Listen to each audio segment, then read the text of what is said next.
Les chiffres viennent de tomber. D'ici la fin de l'année 2024, plus de 1400 agences immobilières vont fermer leurs portes. Plus de 2000 mandataires en immobilier auront cessé leur activité professionnelle. Alors la question de fond, c'est où est-ce qu'on va? J'entends parler de crash immobilier. Est-ce que la bulle va exploser? On a eu pendant 2 voire 3 années consécutives une hausse des prix, mais d'une façon frénétique, avec aujourd'hui des prix de marché pour des maisons qui sont extrêmement élevés. Le commun des mortels avec un salaire médian classique ne peut plus prétendre obtenir la maison ou l'appartement qu'il souhaitait. Vers quoi nous nous dirigeons? Est-ce qu'il y aura vraiment un crash? Est-ce que les prix de l'immobilier vont baisser? C'est tout ce qu'on va regarder au travers de cette vidéo, et à la fin, je vais m'adresser à tous les professionnels de l'immobilier pour vous donner des astuces par rapport à la relation client que vous avez aujourd'hui pour continuer à perdurer, faire la différence et être le référent sur votre secteur d'activité.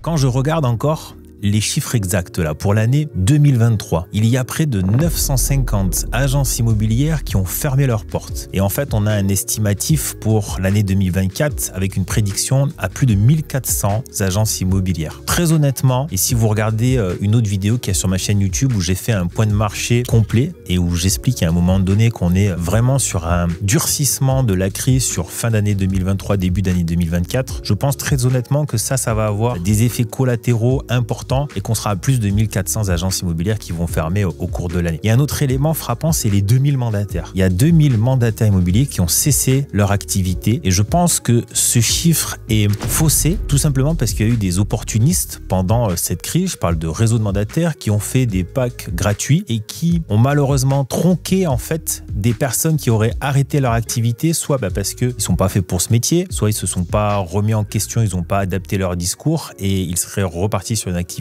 professionnelle annexe. Ils sont restés sur le marché, ils sont restés mandataires indépendants, tout simplement parce qu'ils n'avaient aucune redevance à payer. Et puis, j'en connais certains qui m'ont même dit, tu vois Nicolas, ça me permet de garder ma carte d'agent immobilier au cas où. Donc on va pas s'étaler là-dessus, on va pas faire de grandes parenthèses en disant que je n'adhère pas du tout au discours de au cas où. Soit on est professionnel de l'immobilier, soit on l'est pas et on fait un autre métier.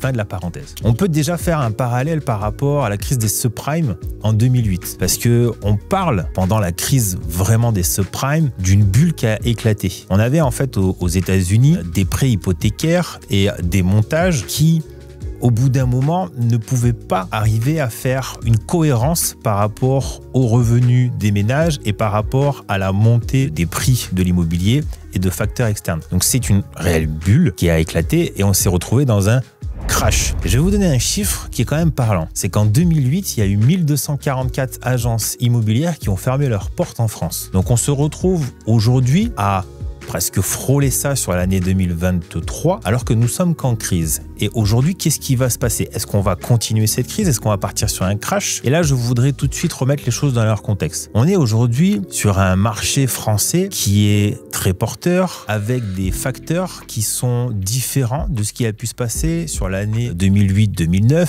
et notamment lors de ce crash. On n'est pas sur une bulle spéculative. On est sur un marché aujourd'hui où on a plus de demandes que d'offres. Et il y a un élément fondamental, c'est qu'il y a une pénurie de logements sur le sol français. On se retrouve aujourd'hui, quand on regarde les statistiques du logement, il y a un besoin en construction de logements neufs qui est de 400 000 logements par an. Depuis des années, on n'arrive pas à mettre en application ce qu'il faut en termes d'accords de permis de construire, en termes d'infrastructures, pour pouvoir ne serait-ce qu'arriver à ce nombre de 400 000 logements par an. Et l'autre effet cumulé et hyper important à comprendre aujourd'hui, c'est que sur l'année 2023, il y a eu vraiment une hécatombe par contre sur le marché immobilier neuf, sur la promotion immobilière, sur les défaillances malheureusement de certains promoteurs qui ont dû mettre la clé sous la porte aussi, et les collatéraux pour les artisans, etc., etc. On se retrouve à avoir en 2023-2024 moins que la moitié de logements construit par rapport aux besoins que nous avons en France. Et pour absorber cette différence et repartir sur un schéma positif, il va nous falloir des mois et des années. Donc il y a un constat qu'il faut vraiment en fait prendre en compte et comprendre. On n'est pas dans une bulle immobilière. Oui, les prix de l'immobilier en France ont nettement monté. Sur l'année 2023, l'année 2024, on va avoir un léger réajustement. La Banque centrale européenne, Christine Lagarde, fait tout ce qu'elle peut pour maîtriser l'inflation et aussi les prix de l'immobilier liés forcément au taux de la Banque Centrale Européenne qui donne les taux après pour les crédits immobiliers. C'est un facteur qui nous permet d'avoir une très légère influence en fait sur les prix de l'immobilier. Ça donne pas un impact fort. Pourquoi? Parce que les besoins sont trop importants par rapport à ce facteur-là. Donc qui se retrouve embêté? Ce sont les ménages avec des revenus moyens, toujours la même chose. Eux se retrouvent dans l'embarras à ne pas pouvoir accéder aux biens vraiment qu'ils souhaitent, à devoir faire des concessions plus importantes que ce qu'ils doivent faire dans la norme pour pouvoir obtenir un logement. Et là, je veux tout de suite m'adresser à vous, si vous regardez cette vidéo, que vous êtes dans ce cas de figure, n'attendez surtout pas en vous disant les prix de l'immobilier vont baisser et on verra en 2025 ou plus tard pour acquérir quelque chose. Là, il y a une légère baisse et il faut absolument saisir cette opportunité de légère baisse cumulée à des baisses de taux pour peut-être entrer dans le segment et acheter votre bien immobilier. Parce que sur la fin de l'année 2024, l'année 2025, peut-être que les prix de l'immobilier vont très légèrement peut-être encore baisser et se stabiliser,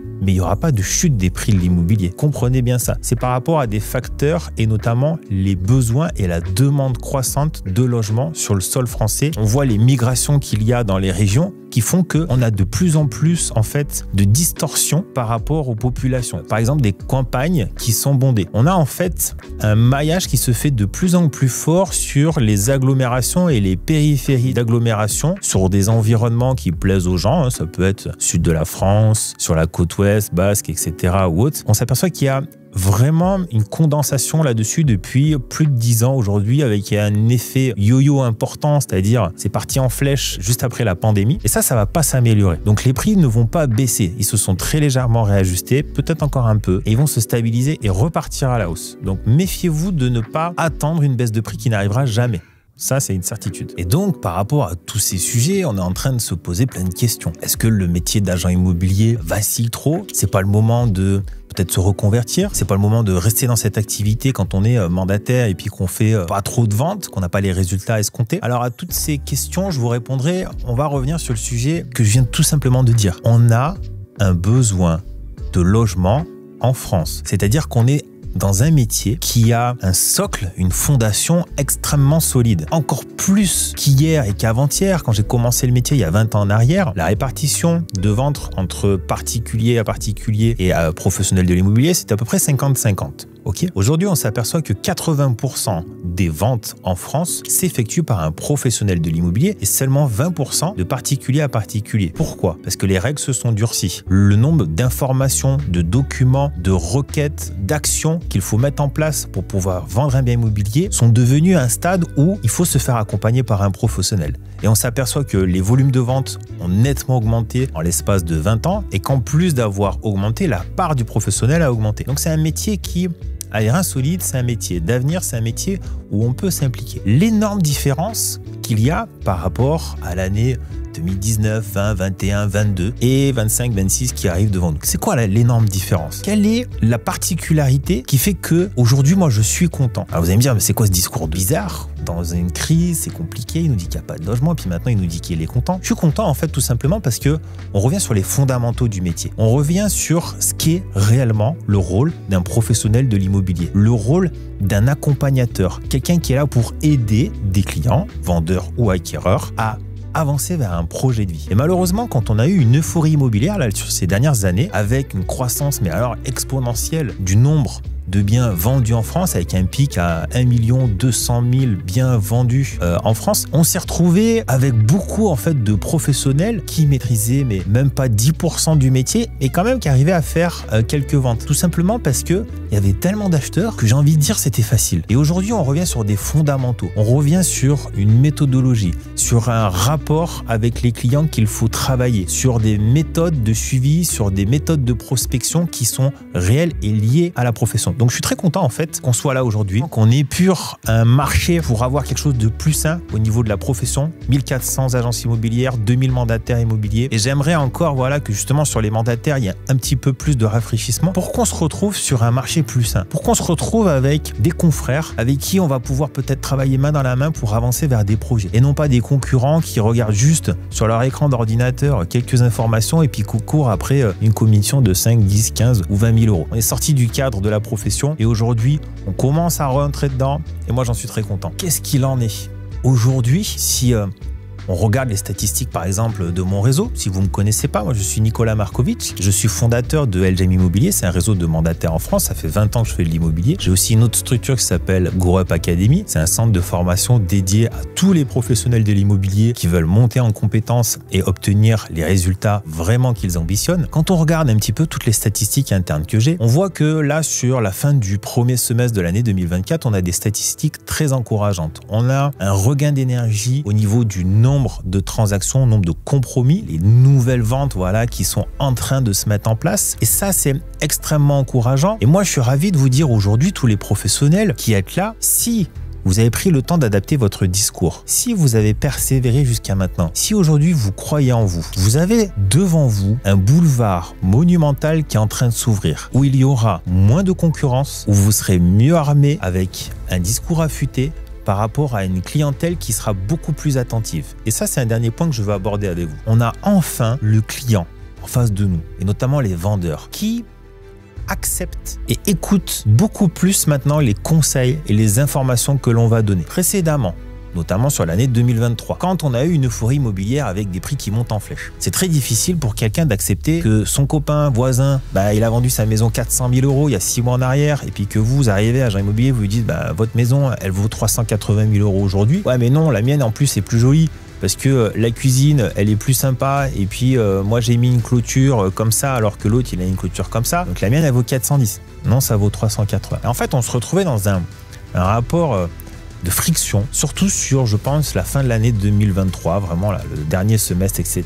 Un petit temps d'adaptation sur le début de l'année 2024. On s'aperçoit qu'aujourd'hui, voilà, les gens comprennent en fait que l'agent immobilier est là pour les aiguiller. Ils ont compris au travers notamment de tous les médias qui font du scandale et puis de l'information erronée, mais qui nous aident parfois quand même à dire justement crise immobilière, baisse de prix, catastrophe, crash immobilier comme je le vois, etc. Ça nous aide quand même à mettre des graines en fait dans la tête de nos clients et faire en sorte que derrière le message passe. On n'est pas là pour vendre en dessous d'un prix de marché. On est là par contre pour faire prendre conscience à des vendeurs qui dans 95% des cas en veulent trop cher, qu'il y a un marché, que ce marché-là, c'est pas moi qui le mets en place, c'est pas moi qui détermine les prix, c'est tout simplement une offre, une demande, et c'est les acquéreurs qu'on a en face de nous qui, en fonction de leur bourse, en fonction de leur capacité d'endettement, arrivent à déterminer quelle est l'enveloppe qu'ils peuvent mettre à disposition pour acquérir le bien immobilier qui est en face d'eux. Et aujourd'hui, en fait, les vendeurs, ils écoutent plus. Et surtout, ils acceptent plus. Ils ont commencé à écouter milieu d'année 2023. Ils ont commencé à dire, peut-être que vraiment, il faut qu'on écoute l'agent immobilier, etc.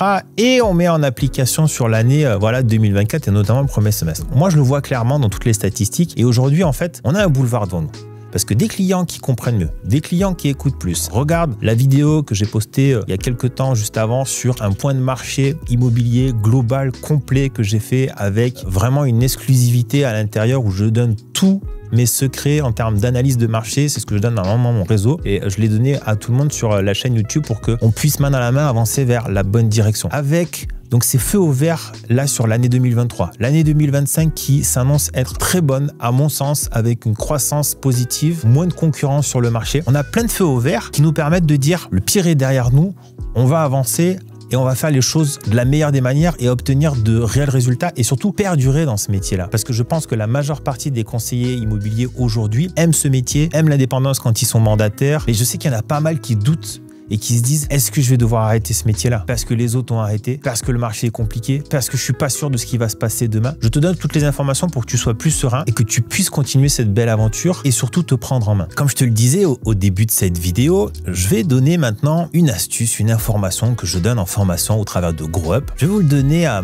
toutes et tous aujourd'hui en exclusivité pour que vous puissiez déjà enclencher certaines petites actions qui vont vous permettre de continuer à perdurer, continuer à avoir des résultats. Alors c'est quelque chose qui, à mon sens, est extrêmement fort, déclenche beaucoup de choses, mais ce travail. Je vais vous donner le contexte, un exemple, mais avant ça, je vous invite toutes et tous à mettre tout de suite un like sur cette vidéo et vous abonner à la chaîne pour ne rater, bien évidemment, aucune sortie de vidéo. Mets-moi en commentaire ce que tu penses par exemple du format là que je viens de faire, s'il y a des sujets que tu voudrais que j'aborde pour que je puisse faire d'autres vidéos et puis répondre à vos demandes en général. Il y a une phrase qu'on dit qui est très forte de sens et que j'ai appris au travers de, je te dis, maintenant un peu plus de 20 ans de métier. On ne peut faire qu'une seule fois une bonne première impression. Il y a un élément fondamental, si je me mets juste un peu en arrière par rapport à cette première information, c'est qu'il est extrêmement important en fait de devenir le référent dans son domaine. Il faut absolument que sur le secteur sur lequel vous travaillez, vous soyez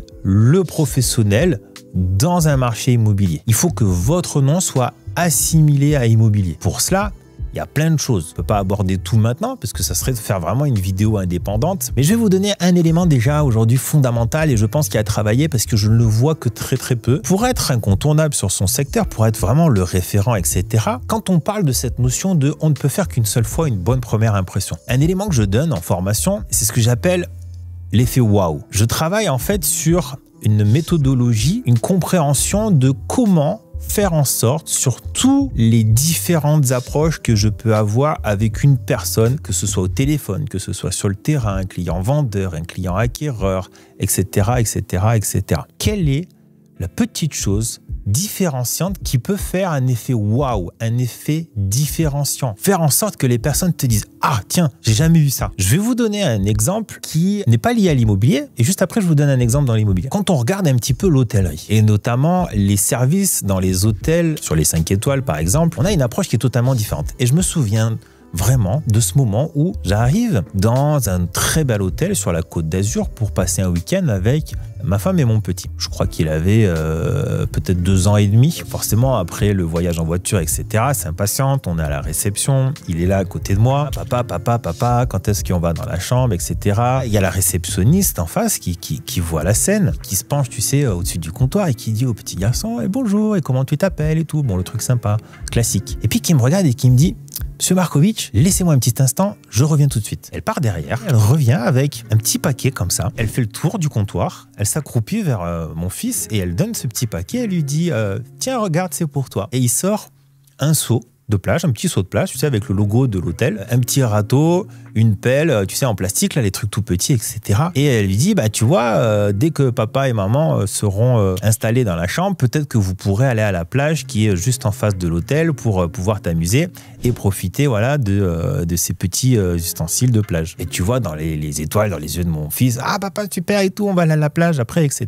Elle a touché un élément fondamental, c'est forcément le lien parental, voir ton enfant sourire, etc., etc. Donc, on parle pas, tu vois, d'avoir fait un cadeau à des centaines, des milliers d'euros. On parle d'avoir touché une sensibilité et avoir fait une différence. Et tu peux être sûr qu'un jour, si je retourne dans cette ville, je vais très probablement aller dans cet hôtel parce que je sais que le service est totalement différenciant et waouh. Et si je te donne un petit exemple par rapport à l'immobilier. Alors là, tu vois, je tourne cette vidéo, on est à peu près mi-juin. Les températures commencent à être plutôt chaudes. On a allumé ici la clim dans le studio de tournage parce que sinon, en plus avec ma veste, je suffoque. Et lié à ça, il y a un truc tout simple, par exemple, que moi je faisais, que je conseille à mes équipes sur le terrain. Un effet waouh pour mes clients acquéreurs. J'ai acheté, à l'époque où j'étais sur le terrain, une petite glacière comme ça et des toutes petites bouteilles d'eau là comme ça, 25 centilitres. Et quand j'arrive pour faire mes visites avec mes clients, qu'on est au mois de juin, que mes clients peut-être qu'ils ont fait avant moi 2, 3, 4 visites, qu'avec moi il y a 3 visites d'organiser, que les visites on est sur le terrain, qu'on prend du temps dans les biens immobiliers, etc. Vous voulez boire un petit peu d'eau? Tenez, hop, j'ouvre le coffre, j'ai des bouteilles au frais dans le coffre de ma voiture, rafraîchissez-vous. On se détend, on est là pour visiter le bien qui sera très certainement en plus votre future maison. On prend le temps de se mettre en condition et à l'aise pour aller faire cette visite. Et je peux te garantir que le nombre de personnes est incalculable qui m'ont dit « Ah ouais, vous êtes sympa vous ». En fait, ça me permet de me démarquer et d'avoir un impact très fort dès la première minute. Je le décline en fait sur tous les aspects de premier contact. Avec un prospect au téléphone, avec un prospect au terrain, avec un prospect sur les réseaux sociaux. Faire en sorte d'être le référent et se différencier en fait des autres. Donc voilà par rapport à cette vidéo qui est encore aujourd'hui sur un format totalement différent de tout ce que j'ai pu faire par rapport à ce podcast Successimo. Et je t'invite bien évidemment à mettre un like si ça t'a plu. Comme je te l'ai dit, mets-moi en commentaire quel sujet tu voudrais que j'aborde peut-être sur un marché immobilier, sur certaines techniques, sur certaines organisations pour qu'ensemble on puisse approfondir tout ça puis surtout monter le niveau de cette profession pour pouvoir être serein au quotidien et puis pour pouvoir aborder là ce second semestre 2024, cette année 2025 qui va être très porteur, dans lequel il faut avoir été préparé et conditionné. Je te souhaite en tout cas une très belle journée et je te dis à très bientôt pour une autre vidéo.